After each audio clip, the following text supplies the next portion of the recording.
Friends, welcome to వని వంటిల్లు.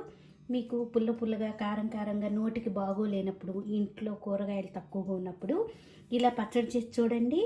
అన్నం మొత్తం కూడా ఈ పచ్చడితో తినాలనిపించే అంత రుచిగా అనిపిస్తుంది. ఈ విధంగా తయారు చేసుకుంటే అందరికీ కూడా చాలా నచ్చుతుంది. సులువుగా తయారు చేసుకోవచ్చు. చింతకాయ పచ్చడి ఎలా రెడీ చేసుకోవాలో చూద్దాం. స్టవ్ ఆన్ చేసుకుని ఒక బాండీ పెట్టుకోండి. దానిలో ఒక పావు టీ స్పూన్ మెంతులు వేసుకోండి. ఇప్పుడు ఈ మెంతుల్ని వేయించుకోవాలి. మెంతులు ఇలా వేగాక మీ స్పైస్ని బట్టి ఎండుమిరపకాయలు వేసుకోండి. నేను ఇట్లా ఒక 10 ఎండుమిరపకాయలు వేసి వేయించుకుంటున్నాను.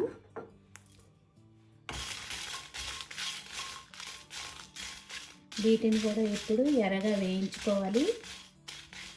ఎండుమిరపకాయలు వేగిపోయినాయి. ఇప్పుడు వీటిని ఒక ప్లేట్లో పక్కన వేరుగా పెట్టుకోండి. అదే ప్యాన్లో 2 టేబుల్ స్పూన్లు పల్లీలు వేసి వేయించుకుందాం. ఇదిగా వేగాక దీనిలో 4 టేబుల్ స్పూన్లు నువ్వులు వేసి వేయించుకుందాం. నువ్వులు కొద్దిగా చిట్టుపట్టమని మంచి సువాసన వచ్చే వరకు లో ఫ్లేమ్లో పెట్టుకుని వేయించుకోండి. మనకి నువ్వులు చాలా త్వరగా వేగిపోతాయి. నువ్వులు కూడా వేగిపోయినాయి. ఇప్పుడు వీటిని ఒక ప్లేట్లో వేరుగా తీసుకుని పక్కన పెట్టుకోండి. ఇందులో 1 స్పూన్ ఆయిల్ వేసుకుని ఆయిల్ వేడయ్యాక ఒక టమాటాని ఇలా ముక్కలు కోసి వేసుకోండి. టమాటా ఇలా సాఫ్ట్గా వేగిపోయింది. ఇప్పుడు స్టవ్ ఆఫ్ చేసుకుని దీన్ని చల్లారనివ్వాలి. మనం తయారు చేసుకునేది చింతకాయ పచ్చడి కాబట్టి మనం దీనిలో కావాల్సినవన్నీ వేయించి పక్కన పెట్టుకున్నాం. ఇట్లా చింతకాయ తొక్కు మనకి చింతకాయలు దొరికే టైంలో నా సంవత్సరం అంతా నిల్వ ఉండటానికి ఇలా ఉప్పు పసుపు వేసి నూరి పెడతారు కదా. ఇప్పుడు దాన్ని ఒక పావు కప్పు తీసుకోండి. ఒక మిక్సీ జార్ తీసుకోండి. దీనిలో వేయించుకున్న ఎండుమిరపకాయలు మెంతులు వేసుకుందాం.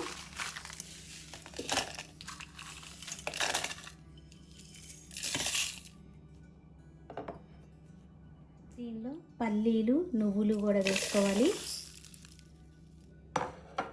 4-5 వెల్లుల్లి గబ్బాలు వేసుకోండి. కొద్దిగా జీలకర్ర వేసుకుని ఇప్పుడు దీన్ని గ్రైండ్ చేసుకుందాం. గ్రైండ్ చేసుకున్న దానిలో ఉడికించుకున్న టమాటాను కూడా వేసుకుందాం. దీనిలో ఇప్పుడు 1/2 టీ స్పూన్ పసుపు వేసుకోండి. ఇప్పుడు చింతకాయ తొక్కు కూడా వేసుకుని మెత్తగా గ్రైండ్ చేసుకోవాలి.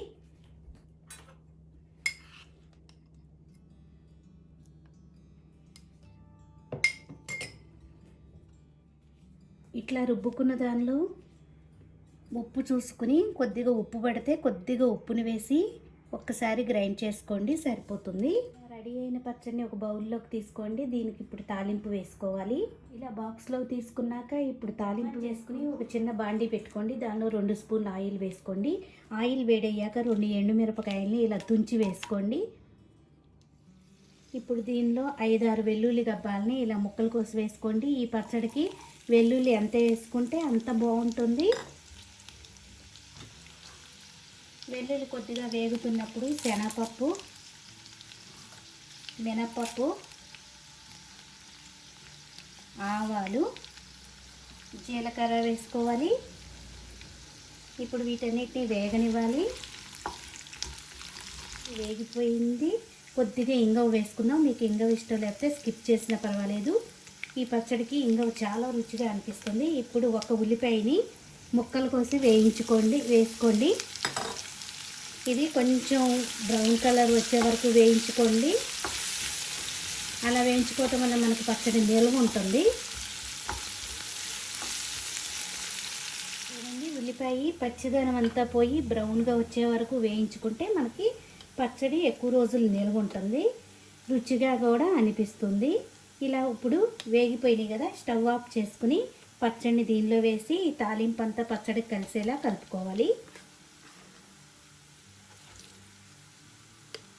ఎంతో టేస్టీ అయిన చింతకాయ పచ్చడి రెడీ అయిపోయింది. మీకు ఈ వీడియో నచ్చినట్టయితే మీరు కూడా ఒక్కసారి ఇలా ట్రై చేసి చూడండి. ఈ వీడియో మీకు నచ్చినట్టయితే ఒక లైక్ చేయండి, షేర్ చేయండి, కామెంట్ చేయండి. మరిన్ని వీడియోల కోసం వని వంటిల్ని సబ్స్క్రైబ్ చేసుకోండి. Thank you for watching.